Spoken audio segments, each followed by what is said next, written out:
The Knicks, total domination, wire-to-wire win, and when you put this into historical significance, important tonight, their 50th win. Yes. Third straight season, Allen, that this franchise has won at least 50 games. Yeah, it's tied for the second most seasons in a row winning 50 games, tied with the championship era team 68-71. That team won the championship in 1970. It's one shy of the franchise long, which is early 90s, 91 to 95, and that's the Pat Riley era. They did it 4 times in a row. That team got to an NBA Finals. The goal, of course, for this current team is to reach the NBA Finals. Can they do it this season? That's the way you do it, is you start the game strong, you get after a team, no matter what they are on the floor, you impose your will like the Knicks did 20-1 to start this game, and you made sure that, forget the scoreboard, you still have to get after it defensively, forcing turnovers. This is the standard the Knicks have to continue to play at. Knicks got off to a great start and beat Memphis the other night without Jalen Brunson. Right. Tonight, no Karl Anthony Towns. Mitchell Robinson started. We showed you that as we began the show, and the Knicks rolled in the first quarter. 38-16 was a count after one period of play, and again, the lead at the half was 37. Yeah, remember my stats are like that. You are got to beat the teams you're supposed to beat. That's what Knicks did. 9 straight against teams with a losing record. And what I liked also is the fact that the Knicks saw that the Bulls were small, just like the Grizzlies didn't have any 7-footers on the floor. Neither did the Bulls. So what'd you do? Attack the rim, get into the paint. You also saw Mitchell Robinson get a lot of lobs. And then after a while, when they pack it in, OG Anunoby, who picked up where he left off in the fourth quarter in Memphis. He was 4 of 6 from downtown in Memphis, so he started to calibrate that jumper. But it was a great mix of inside and out. And while we're showing Brunson scoring here, what I loved is Jalen Brunson was looking to pass the basketball. He was trying to find the open man. He had 10 assists in this game, a lot of other great looks that didn't go down for some passes. So a great game from your star point guard as well. Talked a lot about tough starts for the Knicks. Yeah. Throw that out the window the last couple of games. 78 first half points tonight after scoring 79 against Memphis. You see, they've totally dominated each of the first halves of the last 2 games. And what's been interesting in each of the games, Alan, they've been missing an all-star. Yep. Missed Jalen Brunson against Memphis. No Karl Anthony Towns. Not serious for Towns, out with a sore right elbow, but they've been able to put up a lot of points in each of the games, missing one of their stars. It's about the approach. Mitchell Robinson talked about it. The players have talked about it to start these games. They have played a lot of teams that are in the lottery, a lot of teams that aren't really looking to win or try to get any positioning in the playoffs. So when you're doing that, sometimes you come out and you just, you take it a little too easy. You think it's going to be simple, but they want to get after these opponents, especially playing against the Knicks, especially playing at Madison Square Garden. So you have to have the right approach. They've had these last 2 games, the right approach. That's what's important. It's a standard of play that you need to now lift your game as you're heading towards the most important part of the season, the playoffs. All right, Alan, tonight's thrilling moment presented by FanDuel Casino. Get your thrill on. Mitchell Robinson's first double and a half in his career, 15 and 10 in the first half, finished the game with 17 points and 11 rebounds. And his last start, he had 22 rebounds and 12 points. So when he starts, he makes the most of it. Of course he does. And again, you're going to get a small lineup. What I loved is they were looking for him. Not only was he getting the buckets around the basket because of plays like this, I'm just bigger than you, offensive rebounding, but the lobs that were being thrown up to him while he would be losing his mind right now. What do we say? The Gotham lob, his favorite play. You saw a lot of it. OG threw one. We just showed you Brunson throwing him one. Getting the big man going, the activity around the rim. These are the things that he can do. Also made 3 free throws, by the way, which was also good to see when he got to the free throw line. Shot it with confidence. So 10 points in that first quarter. He was a big reason why the Knicks were able to get off to such a big start. I talked to OG Anunoby after the game on the court. He had 25 against Memphis, and tonight he went for 31. Breathe like a winner, presented by Blue Air. And Allen, he is 11 for his last 18 from downtown. That's good to see. He went through a couple of games where he was struggling to shoot the 3-point shot, which is such a big part of his game. And the kickouts for him, he loves to relocate to those corners. He's one of the best, if not the best, corner 3 shooter in the NBA.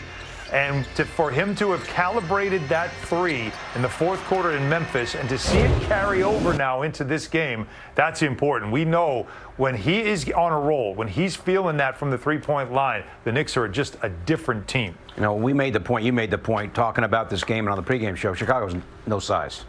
Yeah. But everybody's hurt. Nick Williams was hurt. Nick Richards, I should say, was hurt. They don't have anybody bigger than 6'8", 6'9" to play in this game. And so when you're the Knicks, that's a green light to go to the rim. You don't have to spend the game on the perimeter, get right at the basket and score. And the Knicks had the size and to be able to do it. And in fact, Mike Brown even, who did he go to for his backup center? Jeremy Sohan. Right. So instead of going to Ariel Hukporti, another 7-footer, he said, all right, let me see what this looks like to play small. And I thought Sohan, for the first time, really acclimated himself to a style of play and to show the coaching staff, look, if you want to play small, you need a guy like me playing center. I can get rebounds, I can force turnovers, I can play tough defense, I can switch. There's a lot of things that he showed you in this game in a small lineup. Really interesting that they went with him. I mean, we're watching the game saying, well, where's Alvarado? Yeah. Diawara came in. Sohan went in before all those guys, which was really interesting. This was a perfect game that you use to say, all right, I'm going to give guys opportunities in different situations, see how it looks, especially early in the game. It helped you win up 20-1. You got a 19-point lead out of the gate. It allowed you to experiment with different lineups and give different guys looks. And a guy like Alvarado knows, I'm going to play. Like, I'm not worried about this. So if you want to see, let's put Deuce here, let's bring in Diawara here, let's try Sohan here, you're going to sit back and let it happen, because when you get to the playoffs, rotations, lineups, matchups, it's all about the series matchup, who you're playing, the situation, what style of play they play. Mike Brown looked at this roster when he took the job, and what he loved about it, I remember him telling me this in the summer, is he said, there's so many ways you can play with this lineup, because you can play big if you need to. You can play small. There's a lot of versatility in how you can put your lineups out on the floor. And from series to series, it might look much different. That's what I think makes the Knicks such a dangerous team, is they're not stuck one way to play. All right, and Jalen Brunson tonight, after the one-game absence, sore ankle, didn't play against Memphis, 17 and 10 tonight, did a little bit of everything. Yeah, and again, like I mentioned before, the playmaking I thought really stood out to me. His ability to drive into the paint and make passes to open men, whether it was cutters or kicking out for three. And then when he was off the ball, the catch and shoot, he didn't really shoot the ball well from downtown, but he was able to get into the paint. Now, one thing that's funny when you were watching this game is that a lot of the other Knicks were getting easy offense. Lobs are easy to put in. OG knocking down threes. Brunson was dealing with Colin Sexton, a bulldog, right? And Isaac Okoro, another bulldog. The two of them just get... All right, back with Alan here as we continue. The Knicks blowing out the Bulls to get to 50 wins on the season, 136-96. So 4 games left. At Atlanta Monday, Boston, Toronto next Thursday, Friday, and then the Knicks wrap it up a week from Sunday against Charlotte. Yeah. Now, you don't know because of the standings. Tight, very fluid situation. They are. For Atlanta, game matters. All right? Matters for you, matters for Atlanta. Toronto's going to matter. Toronto might for them, yes. For you, might not. Boston might not matter to them. It's 2.5 right now. Now the Knicks do have the tiebreaker. Detroit clinched first tonight, right? I don't know. I'm with not a win. Sure. They clinched first, I believe, with a win. So for Boston, doesn't mean anything.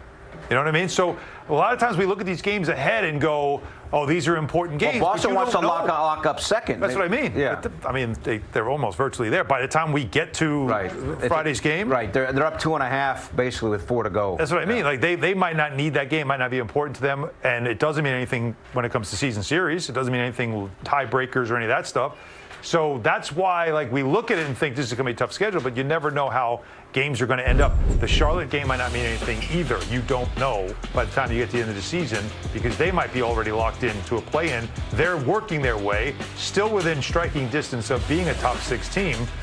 Toronto, and Sixers, like, those are teams. The Sixers on the tiebreaker over the Raptors. But here's where Raptors going to win tonight. Here's where you start playing the game of, if you're locked into 3, right? If you are, which you... What do you think about a Knicks-Philadelphia potential first-round matchup? Yeah, a lot of fun. You know that. That would be electric, Philly, right? They've already played each other a couple of years ago. There's something built in already. They look a lot different with Paul George. When he's healthy, they're He's healthy now and team. rested because he missed so much time. That's correct. And then VJ Edgecombe, the rookie, the element he brings of speed that Maxey has.